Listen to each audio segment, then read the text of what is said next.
Good morning, girls. How are you all? I think all of you are safe and healthy. Okay, today we are going to learn about software architecture. It is a theory paper. You have studied software engineering, right? So, more than that software engineering, something we have to understand about the architecture. So, it is a theory paper. It has been written by three authors. The prescribed book picture I have given in the slide. You can go through it. Okay, there are a lot of explanations in this book which has been reduced, and I have given as a notes in the slide itself. While you are go through the slide itself, you can take down the notes and that you can use as a study material. Okay, girls. Okay, coming to this picture, you can see the orange color box on the corner of the slide. Okay, it is a very simple system which can be built easily. Whereas if it is a complex system, there could be lot of failures. Okay, you are relating to the software. Okay, so when you are developing a software, for example, if you take a website with 2 or 3 pages can be done easily without any failures. Okay, whereas if you are going to develop a software or a web page with 100 or 120 pages, which cannot be done easily, and it could have get lot of failure. Okay, so to overcome all those failures and to give a clear picture, we need a architecture. Okay, that is only we are going to study in this software architecture, which is nothing but the software architecture is going to decide about all the failures, and it is going to give the uh, remedy for the failure of that particular system. Okay, see the picture in the slide. On the corner you have a complex system, which is a very big house which has lot of designs and interior designs, and a lot of the measurements has to be done to build the house. Okay, so this house cannot be built simply, so that the measurements has to be done. So a model of the house will be easy to build it properly. So the same way, to develop a software we need a model. So this model is going to give lot of ideas, and it is going to simplify a big problem into the small one.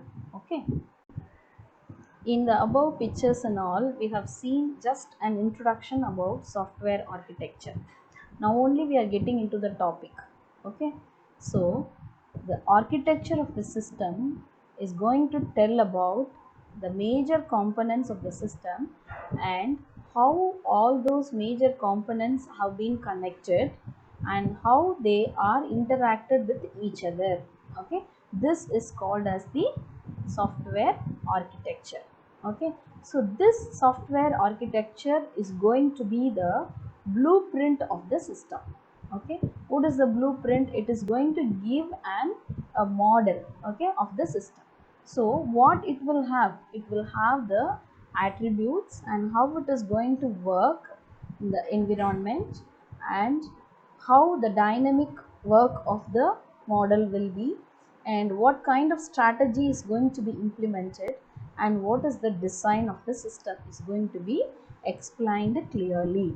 So this is known as blueprint of the system. So what is software architecture? So this is the definition. If you are getting it in 2 marks, you have to write the proper definition. Okay, like this. The same definition you can write. Okay. So software architecture is a set of structures. Why we need this set of structures? To reason about the system. Okay, which is going to have software elements, relations among the elements, and the properties. Okay, so this is called as the software architecture.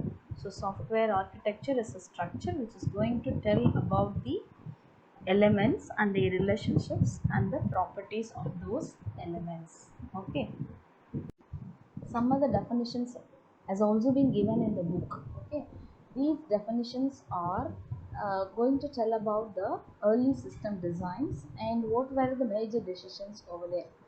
Okay, so many of the decisions are made early, but not all decisions. Okay, and all the decisions are not architectural decisions. Okay, and it is very hard to take a decision which is major and which is not a major one. Okay, so Structures is nothing but what? It is going to tell about the system design. Okay, it will be the basic one for the system design. The structure is the basic one for the system design. Okay. In this we are going to study about architecture is a set of software structures. What is this set of software structures? Already we have studied structure is a set of elements which is going to be combined together by a relation. Yes. Okay. The same way, when we are going to design a software, all the softwares are not going to be same. Each one will be different. So according to that, the structure could have been different. So based on that, it is not going to have a single structure. It is going to have three different categories of the structures. What are the three categories of the structures? The first one is the module structure. Second one is the component and connector structures. And the third one is the allocation structure. Okay, so the architecture is a set of software structures. Girls, we have seen that architecture is a set of structures. Okay, so we studied that three categories of the architectural structures. Do you remember what are they? Yes, module structure, component and connector structure, allocation structure. So first we are going to study about this module structures. What is this module? Okay, when you are doing the project and all, we will be dividing the particular project into modules. So what is a module? A whole work is going to be divided into sub works. It is called as module. For example, we have take a class. So if I want to monitor the whole class, there are 60 students in the class. I can't able to see all the activities of the students, and I can't able to monitor. Means what can I do? I can appoint a leader and I can ask them to monitor 4 or 5 students. Like this, I can appoint some 12 leaders. So the 60 students can be monitored easily through those 12 leaders. Those 12 leaders can report to me, then I can able to identify all your activities easily. Okay, the same way, the system is going to be divided into subsystems called as modules. Okay, so for each module there is some kind of work. Understood? So there will be some kind of computational responsibilities on the basis of the assignments. So for each module there will be the programmers. That particular team will do that particular work.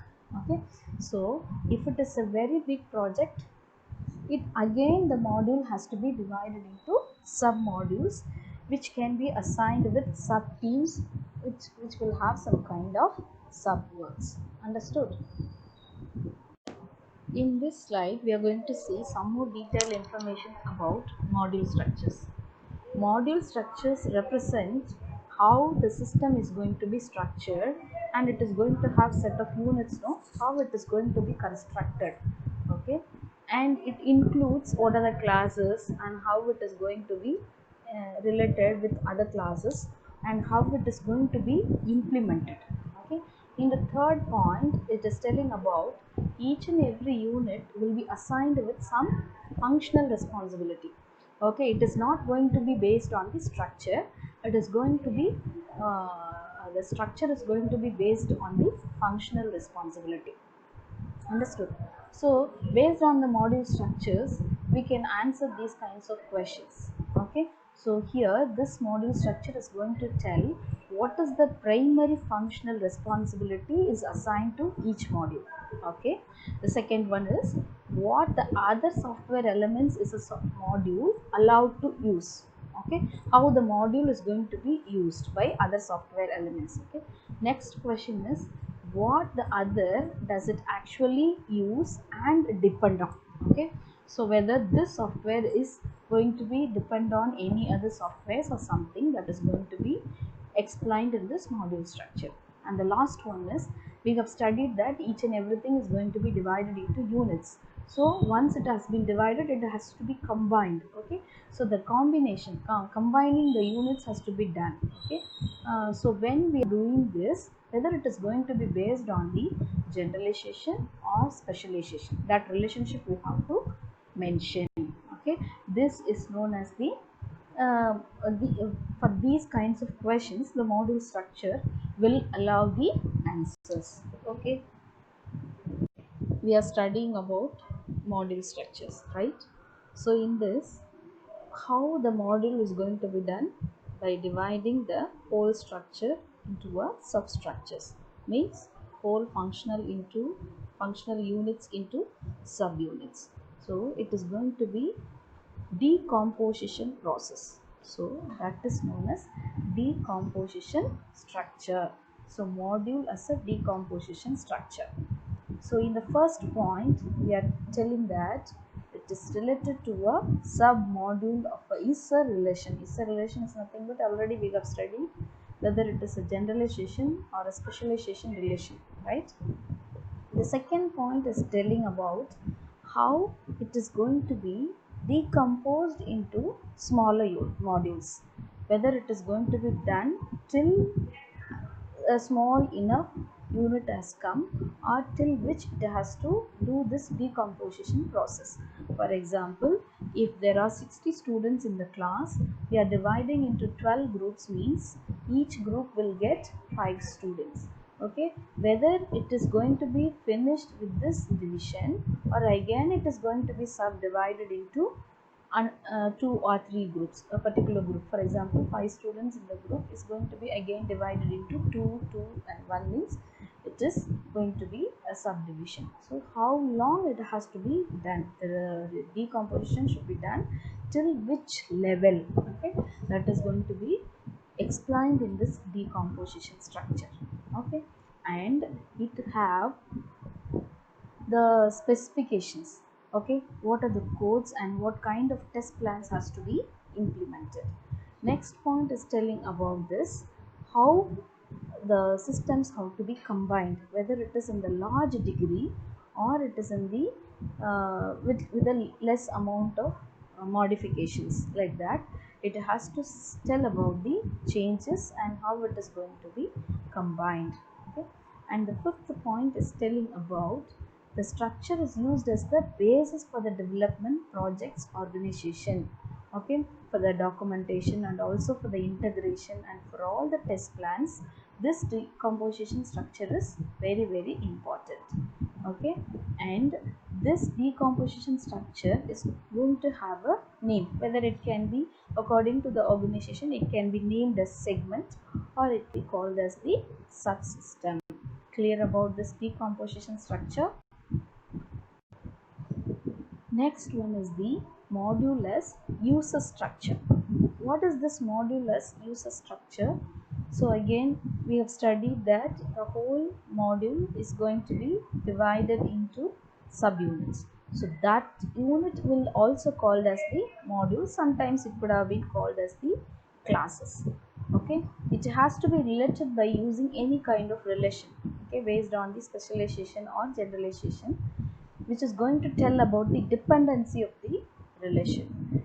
And the unit of the software uses another if the correctness of the first requires presence of a correctly functioning version of the second. For example, if it is going to be depending on the other unit, the first unit should work properly, then only the sub unit can work. Okay, that is the third point. Fourth point is telling about if it is going to be extended, okay, we can add the functionality, means how useful functional subsets can be extracted. Okay, and the fifth point is telling about it is having the ability of creating the subsets, and it can allow the users to increment the development of the system. Okay,